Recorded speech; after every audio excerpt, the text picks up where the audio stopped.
Last week, I got to go hands-on with the upcoming Xbox ROG Ally, a new Xbox-branded version of the Ally whose most significant difference, amongst a few others, is the fact that while it is still a PC handheld, it relies on a special mode of booting where it basically turns off a whole bunch of extra PC stuff you just don't need for a gaming handheld, as well as presenting people with a much more traditional, gaming-focused interface that's very reminiscent of Xbox. Now, before diving into my hands-on impressions, I do want to clarify real quick what exactly this device is and why it exists, because I have talked to a few people who I think are a little confused on what exactly it is. This is an Xbox in the sense that, you know, with Microsoft's branding lately, everything that can play Xbox stuff is an Xbox, but it is at its core a PC handheld like the regular ROG Ally. This is playing your Xbox games that are available for play anywhere, thus being able to be played on PC, as well as being able to tap into a number of popular PC libraries to open up even more games you can play,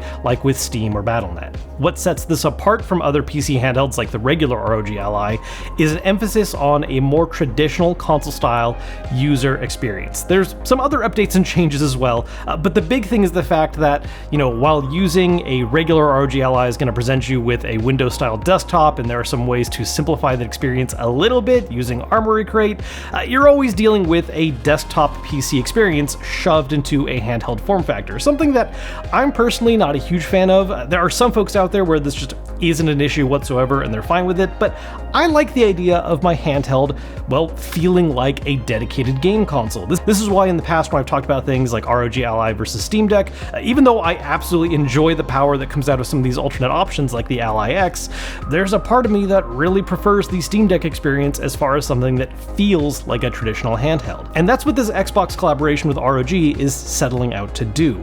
When you turn this device on, it doesn't boot to a traditional Windows desktop, though that is an option you can still do if you want to be able to access that, but instead it'll normally boot into a special game-focused mode where it turns off a whole bunch of background PC processes that you just don't need for a gaming-focused device, and instead presents you with an Xbox-style UI right out the gate that just feels like a much more traditional game-focused handheld. While not the exact same, the UI is very similar to what you're presented with on the Xbox dashboard, a little bit of different organization to some things. I think one thing I want to highlight real quick about it that I did very much enjoy is the fact that the library launcher on it is a collection of all of your major PC launchers that you want to be able to log into and access your games for. It's not just specifically Xbox. You can also use it to access other Microsoft-owned ones like Battle.net, and even, of course, the biggest name when it comes to PC libraries, Steam. Now, in the presentation that I was in, they did just use the term major PC launchers, so there probably are some exceptions. I don't know, for instance, if GOG is going to be supported, but the fact that at least Xbox and Steam is on there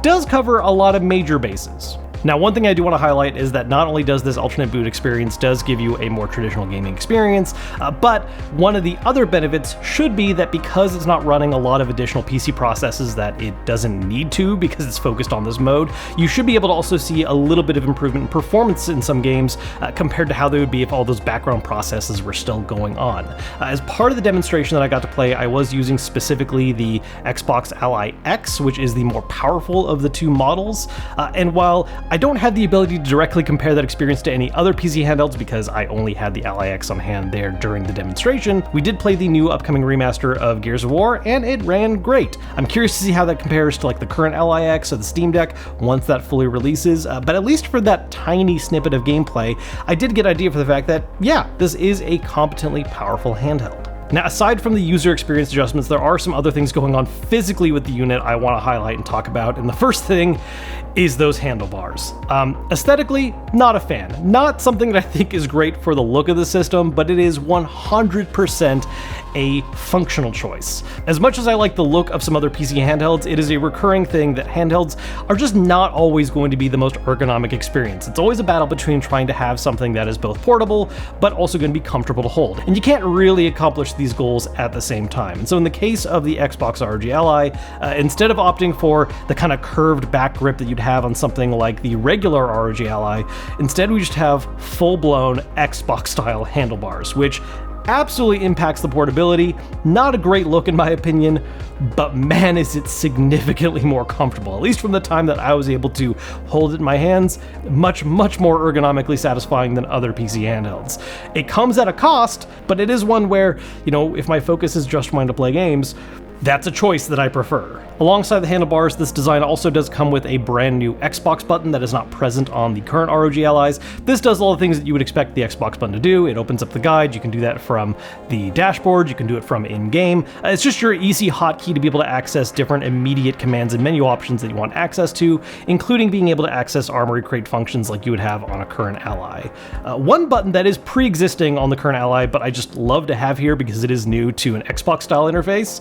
a library button. By pressing this button, you just immediately go to your library of all the games that you have installed or games that you've been playing recently on other Xbox platforms, and you want to be able to continue playing on here, whether by installing them or stream playing. And this is such a nice, convenient option for just bringing you to it right away. It's not the worst thing in the world navigating the main Xbox UI to get to your library, but it always feels like it's a couple more stick movements and button clicks away than it feels like it should be. And so having a single button that just takes you right there, wonderful. This is a concept that I'm personally pretty excited about. If you've watched me talk about PC handhelds in the past, you'll know that I just don't really love dealing with traditional PC OSs crammed into a handheld form factor. And so something that offers the benefit of running Windows as far as compatibility goes, where you can access, your Steam library, your Xbox library, and other libraries on top of that,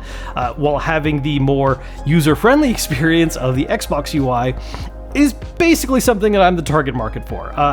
There are absolutely going to be people out there that are totally fine dealing with the desktop style experience of the Ally, and I don't think this is going to be any kind of major change that appeals to those folks. But if you have been sitting on the fence as far as grabbing a PC handheld and you want something that feels like a traditional handheld, this might be a new great option that is more powerful than the currently available Steam Deck, as well as offering a greater range of compatibility thanks to it being Windows instead of SteamOS. That said, there are a lot of things we still don't know for sure about the system that I think is very important to find out. On the very basic level of things, we don't know the pricing yet, and that is going to be huge. I mean, you look at something like the regular Ally X, which is already up there in pricing, and now this one has a new, more advanced CPU. It has some of the other changes and additions going on top of that. It's Xbox branded as well. I'm very curious to see where they end up landing on pricing these two systems, because I think especially with Xbox branding in the mix, it is something that needs to be a little bit more aggressive. I think when people associate it with something like a console experience, there is an assumption of it also being